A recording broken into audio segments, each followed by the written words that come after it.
Theater Dialogues is a new rubric of the Homo Ludens magazine, which started on its website.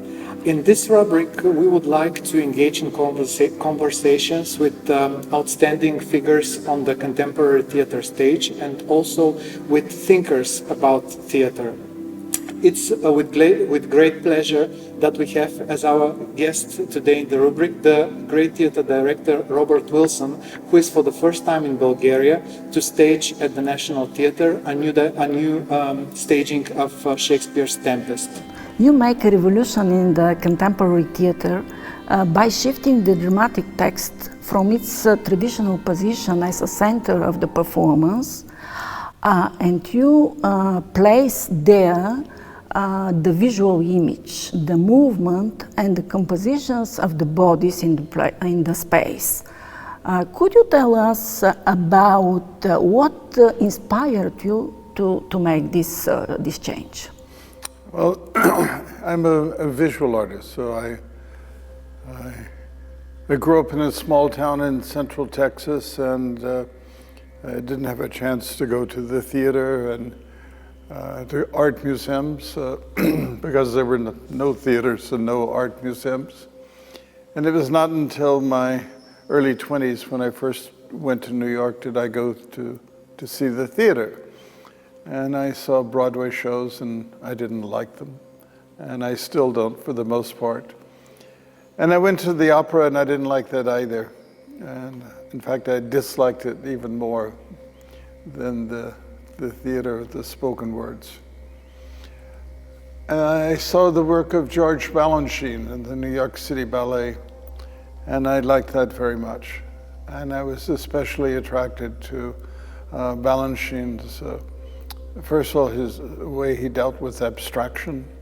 I could listen to the music of Stravinsky and could watch classical patterns of dance. And to me, that was sublime. And I also liked the way the performers acted. They were formal, and there was a certain distance between what they were doing in the public, and they didn't demand our attention so much the way the opera did and the Broadway theater did. Then I saw the American choreographer Merce Cunningham and the composer John Cage. And I liked that, and I liked it for many of the same reasons. But what was shocking about seeing the work of Merce Cunningham, the choreographer, and John Cage, the composer, is that often the music was put with the dance only on opening night. So it was by chance I found relationships between what I was hearing and what I was seeing. So I think the first major influence of the work I'm doing in the theater came from looking at the dance. But I was disturbed, especially with the Broadway theater and the opera, that what I was seeing was illustrating what I was hearing. So like in life, someone could listen to me speak or listen to you speak and look out the window and see something else. And so we are always focused on what we see and what we hear. And with the theater that I saw in the early 60s coming from Texas, what I was seeing was only seconding what I was hearing. It was, someone would write a play, someone would read it and then cast it, and then they would, depending on what the text was, they would make a design, and then the director would direct the actors to act what it was that they were saying. So I was more interested in silent movies and the language that was created in a silent movie. And I was more interested in listening to the radio. So that if I wanted to hear Wagner or Mozart or whatever, if I was listening to the radio, I was free to imagine any image. If I was watching the silent movie, I was free to imagine any music, any words. So that there was a freedom in the silent movie of hearing that didn't exist in opera and theater. And there was a freedom in the radio play to see whatever image I wanted to imagine. What does a woman look like? What does a man look like? What does a room look like? So when I first started to make theater, my first play was written with a 13-year-old black boy who had never been to school, and he knew no words. And he was thought to be uneducable, he couldn't learn. And as far as I could tell, he knew no words. And I was curious, how did he think?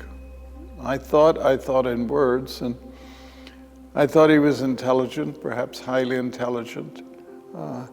And it was apparent he thought in terms of visual signs and signals. So if the viewer here would turn off this sound and they didn't hear me speak, and they only would see the three of us sitting here, they would have a different understanding of the situation than while I talk. If you're watching the news broadcaster and you turn the sound off, you start noticing movements of his face or whatever. So I didn't follow what Merce Cunningham and John Cage did exactly. I work on a visual book and I work on an audio book. But when I put them together, I like to see the structure, how one can reinforce one another, not by chance. In the beginning, it's by chance. But how does it, how what I'm seeing, can it reinforce what I'm hearing? I mean, the best way to hear anything is to listen to the silence. You know, if you turn the sound off on television, you begin to listen in a different way. So all of my early plays were silent. And the French, I made a play that was 7 hours long, and we performed for 5.5 months in Paris. It was 7 hours long in silence. So the French called it a silent opera. In a sense, it was structured silences. So in directing a play, I think it was yesterday here at the National Theater, Sofia, I went to a room and just read the text. And then I went on stage and I did lighting and a staging, just to see what it looked like. I didn't need text or sound or anything. What is the image? And so I work on both at the same time, and often I work on them separately, and they're structured. So it's like you put together a screen that's running in this direction, and then you put a screen that's running in the opposite direction. And they can reinforce one another because they're in opposition. But sometimes they can line up, right? But those moments in which what I'm hearing and what I'm seeing can follow each other are few. So that moment becomes very important. And I was greatly influenced by a man that I met in 1967. He was head of the Department of Psychology at Columbia University, Dr. Daniel Stern. And Stern was doing studies in pre-verbal communication with mothers and babies. This is before the baby has learned to speak. And he filmed these situations with mothers and babies. So baby would cry, and the mother would reach for a baby and take her baby and comfort the baby. And Stern took 16 millimeter film and he slowed it down so that he could see 1/24th of a second. In 8 out of 10 cases, in the first frame, the first 2 frames, no more than the first 3, the mother is lunging at the child. The child is something else. The next 2 or 3 frames, the mother's something else. The next 2 or 3 frames, the baby is something else. And so on. So that in 1 second of time, it's very complex what is happening between the mother and the child. The mother, when she sees the film, slowed down frame by frame, is shocked, terrified. She says, but I love my child. So perhaps the body is moving faster than we think, but there is a language that's going on, just as there's a language for the 3 of us sitting in this room, and it's not necessarily dependent on what I'm saying. Okay, and how you make your choice among the big classical and modern texts, and how you rework this text to transform them into your so imaginary theater, so imaginary performances? I don't know. It's a challenge. So that's why I'm here. That's why I'm doing my work. There's no one way to do anything. But I first just look at what does their body look like, and what do the 2 of you look like together. And already that's a very complicated story. And then what is the sound of your voice, and what is the sound of his voice? I don't know. It's what is the wrong thing to do, and what is the right thing to do? I don't know. It's you make decisions in time and space. Should I start quiet? Should I start loud? Should I start slow? Should I start quick? I make formal decisions in time and space, and actually I think very abstractly. So this is rougher, this is smoother, with this in terms of a movement or a sound or whatever. So it's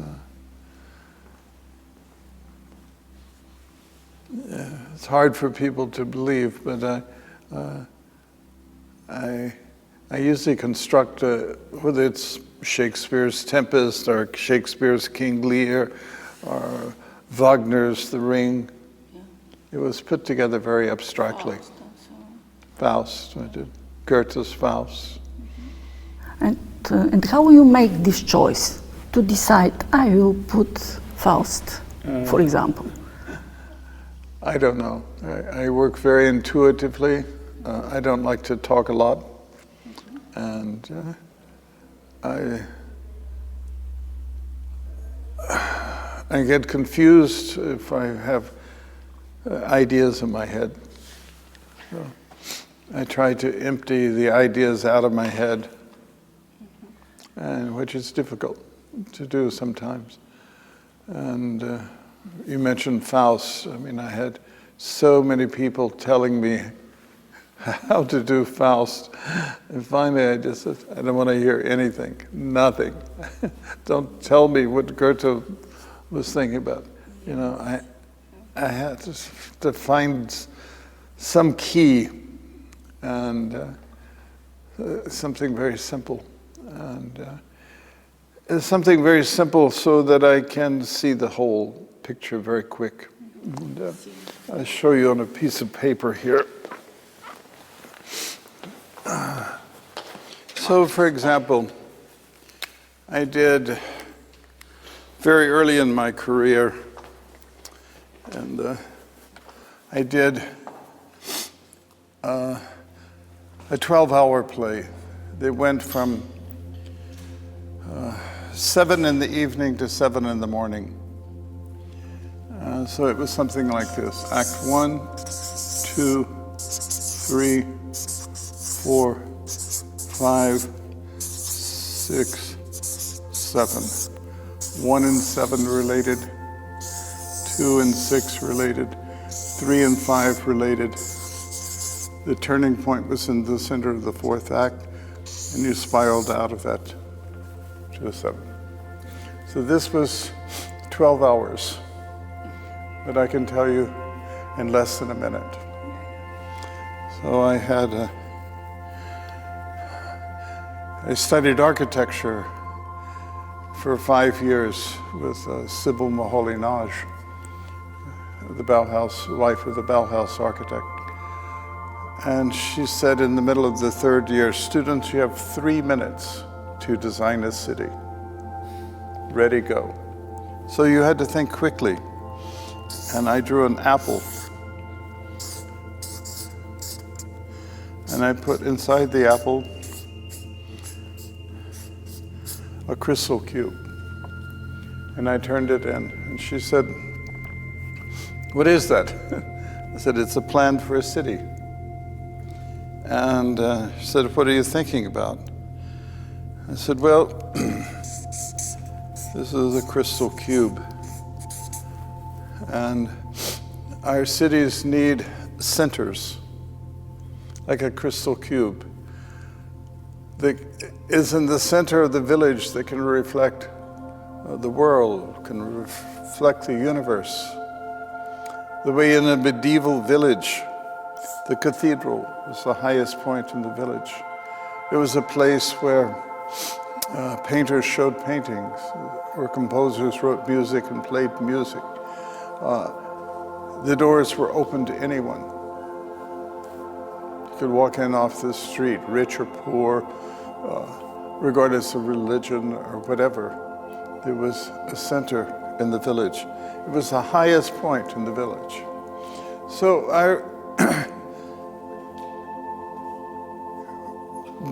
actually, this helped me in so many ways because I usually can tell you rather quickly what the entire picture is. Oh, let's see. Okay. So I did an opera with Philip Glass called Einstein on the Beach. It was in 4 acts. And this is how I started. The first day I met Phil, I said, okay, it's in 4 acts. Themes A, B, C, A, B, C, A, B, C. That's it. It's 5 hours. So I can quickly see the whole. I said, okay, we'll have 1, 2, 3, 4, 5 interlude scenes. And Phil and I decided it would be about 5 hours long. So I said 24 minutes, 23, 22, 23, 22, 24. Put them together, make them short or shorter. 17, 16, 18. The interlude scenes, 4 minutes, 4 minutes, 5, it's in the middle, 4, 4. 4 hours and 58 minutes. So I know about how long it's going to be. And so it was theme and variation. The A theme reappears 3 times. The B theme 3 times. And the C 3 times. I made drawings based on this formula. And I gave the drawings to Philip Glass, and he wrote music. So the stage set did not come after the music. It started the piece. So the visual book was not a decoration or an illustration. It was the book. So those are some examples of how I work. What we see is as important as what we hear in everyday life. I see. So, theater is something that you see and hear. Actually, theater in the ancient sense, which I see my work closer to the ancient meaning of theater, is opera, which means opus, which means work. So it's all inclusive. It's architecture, it's painting, it's music, it's dance, where all the elements are in opus. And now it's become so reduced, you know. Opera is something with music that's sung. Originally it was not. Theater is something where the spoken word is the play, but the play is also something we see.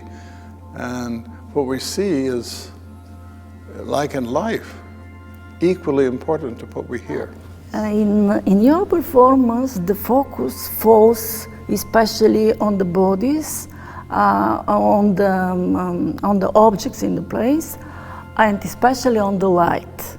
And I would like to ask you, how do you work with the actors? Well, it's the body is important. It's some anthropologists believe man was moving before he was speaking, and from movement came sounds, and then sounds were raised to higher vibration and connected to mental thought, and words were formed. But it actually came from movement. So movement is important for my work. It's where things should start. And true emotion is something deeply felt here. And if I touch the crystal of my watch, it's a bit cool. If I touch my forehead, it's warmer. That's truth. I feel it. And I don't have to express it, because this is truth. So in my theater, it deals with a deep inner sense of feeling, and it doesn't have to be outwardly portrayed. Or it can be outwardly expressed, but then the actor has to know that he's acting. I hate naturalism. I think it's a lie to put naturalism on stage. You know? So if I see Charlie Chaplin and he's the little tramp and he's starving and he's eating his shoes, you know. If I see Samuel Beckett's Happy Days and woman is buried in the sand and she said, "Oh, another happy day," and it's so that I see one thing and I hear another. Beckett was a great playwright because he was thinking about what does the stage looks like. The woman has to be buried in sand. You cannot put her in a concert hall. The book is that she must be buried in sand. So that I start with the body. The body doesn't lie. There will be a certain truth. And what was surprising about my early work with the deaf boy, as far as we could measure his hearing in the eardrum in decibels, up to 110 decibels, he heard nothing. But I discovered that his body was feeling vibrations of sound. So in a sense, his body was hearing the way a cow can feel a vibration of a tremor long before we are aware of it. How does a dog listen? You know, he listens with his back, his tail. How does he walk to a bird? The whole body is listening. You're not listening with the ears only. But, I heard the other day that dogs now can smell the virus. They know if you have the virus or not because the dog smelled it. It's amazing. You know? In some ways, my work is closer to animal behavior than, and I find that so often if I go to the theater, there's so much mental thought happening that there's no experience of the body. Yeah, and maybe one more question, very short. What effect do you imagine, do you hope to produce by the play with the lights in your performances? It's very important in that. Well, I don't know. I have no idea. And the reason we work in the theater is to say, what is it? And if you know what it is, don't do it. The reason Shakespeare is great is because it's full of ideas. So Shakespeare could not understand completely what he wrote. It's too complex. It's something that you can reflect on.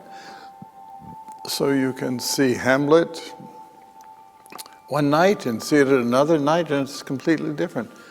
If you read it one night, you can think one way, and in the morning you can read it and think about it in a different way. There's no one way to see it. And this is why Hamlet maybe is the greatest play ever written, because it's full of ideas. And so what to me I find so uninteresting is when someone has an idea, because that idea gets in the way of the freedom I have to reflect on it. Now an actor can suggest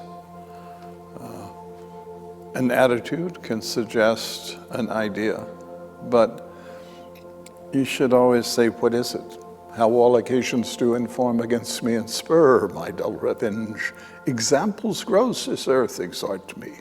Witness this army of such mass and charge, led by a delicate and tender prince that have you to fort and blah, blah, blah, blah. That's Hamlet. I've been saying that since I was 12 years old. And every time I can say it, I'm almost 80, I can think about it in a completely different way.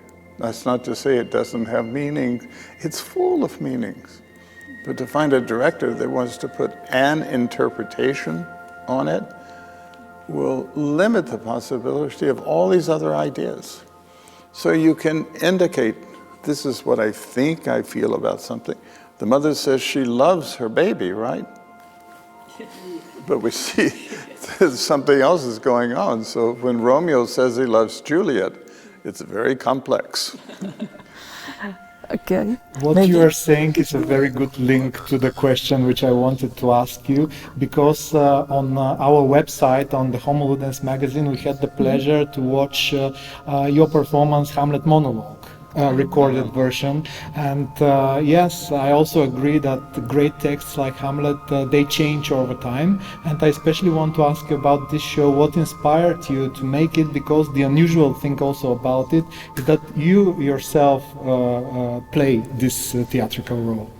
Well, you know, people say Robert Wilson's theater, he's only interested in pretty pictures or the visual. So my mother said when I was in school, if they asked you to jump 2 feet, jump 10. So I said, okay, what is the most difficult thing I can think of doing to challenge myself is to learn all of Hamlet. So the monologue I just spoke was from Hamlet, but I learned Gertrude, Ophelia, the king, all the parts. So it was a kind of discipline, said, okay, I'm going to do a work where I concentrate on text, and maybe the greatest text ever written. And I never did like these, you know, we try to update Hamlet. So we put it in a supermarket, or we put it in a highway in Hollywood, in the swimming pool, or I don't know, to update. You can't update. Hamlet is full of time. It's not in a time, but it's full of time. And so those were some of the things I was thinking about. And also the other question is, for your first coming to Bulgaria, you chose again a play by Shakespeare, The Tempest. Can you tell us more about why did you choose this one? Well, coming here? I was asked to do it. So I said, why not? Okay. If it was up to you, would you choose Shakespeare again, or? Well, I don't know. I have no idea what I would do of Shakespeare. One of the things I haven't done that I've always wanted to do, I always wanted to do Wagner's Tristan and Isolde. But I don't know. Then can you tell us about how do you see Tempest now that you've started working on it? Well, I'm just finding my way into it. So if you have an idea ahead of time, then you go to the theater and you try to make the idea that's in your head. So it's better to have no ideas and then see what happens.